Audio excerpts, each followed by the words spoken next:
So I'm gonna go ahead and move into this. One sec. All right. So I want to cover this New York Times article. And so I think this actually happened today. There was a cyber attack on the Colonial Pipeline. But as I read through this article, you're gonna see like they're not covering the full story about what's going on with Colonial. So let me go ahead and switch. There we go. So this is from the New York Times. This is written by David E. Sanger, Clifford Krause, and Nicole Perlroth. And cyber attack forces a shutdown of a top United States pipeline. So as you all know, I covered it on the channel here. Go check that video out. The Colonial Pipeline has it was the largest natural gas spill, I believe. In the fucking United States, it spilled over 1 million gallons of natural gas. But they don't mention that in this New York Times story. So let's go ahead and get into it. The operator Colonial Pipeline said it had halted systems for its 5,500 miles of pipeline after being hit by a ransomware attack. One of the nation's largest pipelines, which carries refined gasoline and jet fuel from Texas up the East Coast to New York, was forced to shut down after being hit by a ransomware attack and a demonstration of the vulnerability of energy infrastructure to cyber breaches. The operator of the system, Colonial Pipeline, said in a statement late Friday that it had shut down its 5,500 miles of pipeline, which it says carries 45% of the East Coast's fuel supplies. In an effort to contain the breach on its computer networks earlier Friday, there were disruptions along the pipeline, but it was not immediately clear whether that was a direct result of the attack or the company's moves to proactively halt it. Colonial Pipeline indicated Saturday afternoon that its systems were hit by ransomware in which hackers hold a victim's data hostage until it pays a ransom. But it did not say when normal operations would resume. Still, the shutdown of such a vital pipeline, one that has been serving. So you see the propaganda, right? You see it, right? Of such a vital pipeline, our vital natural resources that poisons people's water. That fucking there's leaks all the time that destroys that destroys the surrounding the naturescape around wherever it is, but it's such a vital part, so big and beautiful. I'm surprised that they didn't have Brian Williams on here to talk about how beautiful the site of a pipeline is. One that has been serving the East Coast since the early 1960s highlights the vulnerability of aging infrastructure that has been connected directly or indirectly to the internet.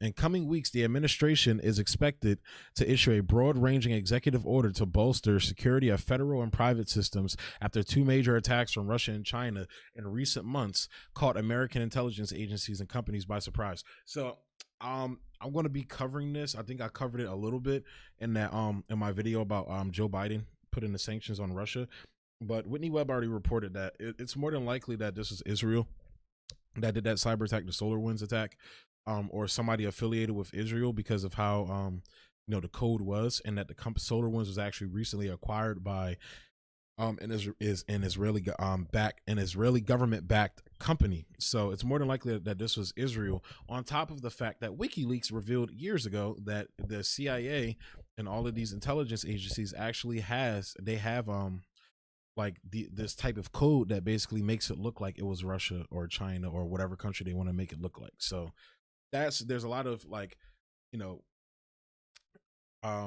things that points to Israel more so than it does to Russia and China, but the media is not going to talk about that because they're in bed with Israel.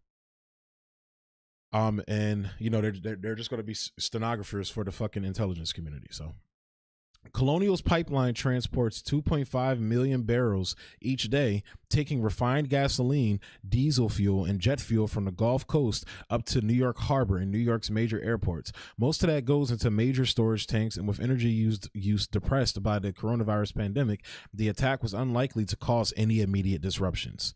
The company said that it learned on Friday that it was the victim of a cybersecurity attack, and hours after reports of disruptions began to emerge, it issued an updated statement on Saturday saying that it had determined that the incident involves ransomware. I wonder if this was like a hacktivist or something that did this because they read the story, what was going on with the story and everything. I wonder.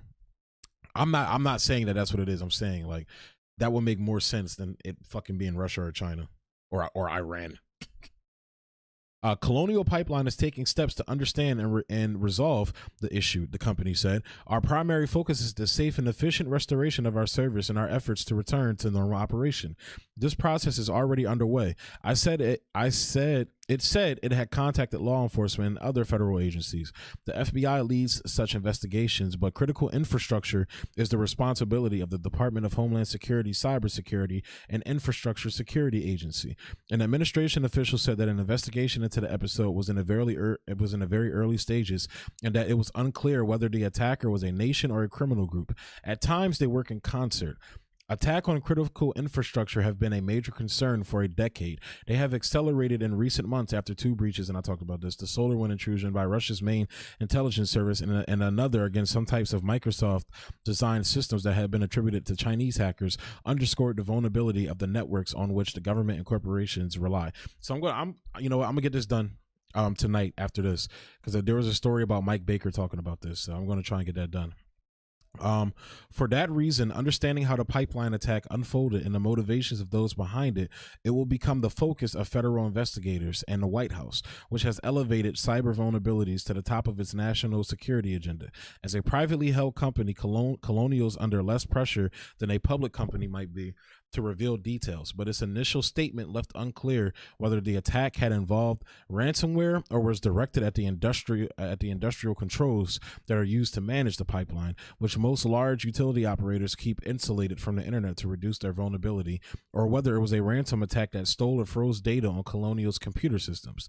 People familiar with the investigation said the early indications were that it was a ransomware attack and that the events had been unfolding for several days. The company has hired the private security firm FireEye. I've heard that somewhere. I got to research that. I've heard that before. That name before. Which responded to the hacking of the Sony Pictures Entertainment energy facility breaches in the Middle East and many federal government incidents. The company appears to have brought down activity on the pipeline on Friday to prevent the hackers from inflicting more damage, but that left open the question of whether the attackers themselves now have the ability to directly turn the pipelines on or off or trigger operations that could cause an accident. If it was a ransomware attack, it would be the second known such incident aimed at a pipeline operator. Last year, the Cybersecurity and Infrastructure Security Agency reported a ransomware attack on a natural gas compression facility belonging to a pipeline operator that forced a shutdown of the facility for 2 days. Though the agency never revealed the company's name. Cybersecurity experts say the rise of automatic attack tools and and cryptocurrencies. Cybersecurity experts say the rise of automated attack tools and cryptocurrencies, which make it harder to trace perpetrators, whatever, man. That's them trying to shit on crypto.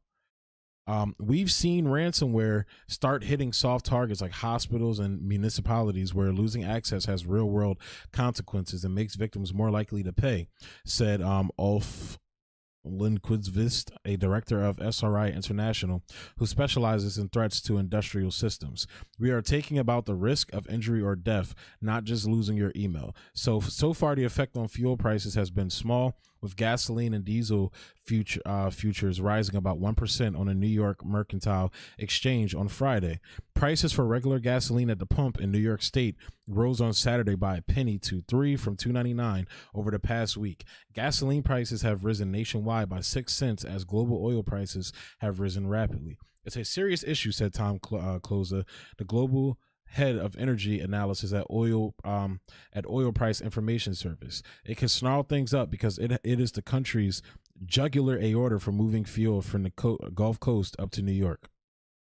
The oil price information service reports that American gasoline inventories are at the comfortable levels of 235.8 million barrels, nearly 10 million barrels above levels in 2019 before the pandemic reduced demand for fuel.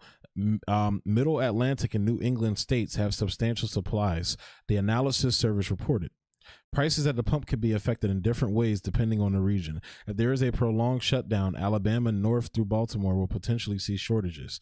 However, Midwestern and Ohio Valley states could actually benefit from cheaper shipments from the Gulf refineries as the plants divert stranded supplies. Colonial Pipeline, based in Alpharetta, Georgia, is owned by several American and foreign companies and investment firms, including Koch Industries and Royal Dutch Shell. The pipeline also connects Houston and the Port of New York and New Jersey, and also provides jet fuel to most airports throughout there. So yeah, and they just go on to talk about it more. I just find it, I wanted to read through that because I just find it weird that they never even mention the fact that they spilled all this fucking oil and that's what's going on, which could be play a part in it. Like I said, if my tinfoil hat theory that it's like a hacktivist group or something like that. So, but of course they're not going to talk about it. So I just wanted to read through it. I'd recommend going to read the article yourself. It's on the New York Times.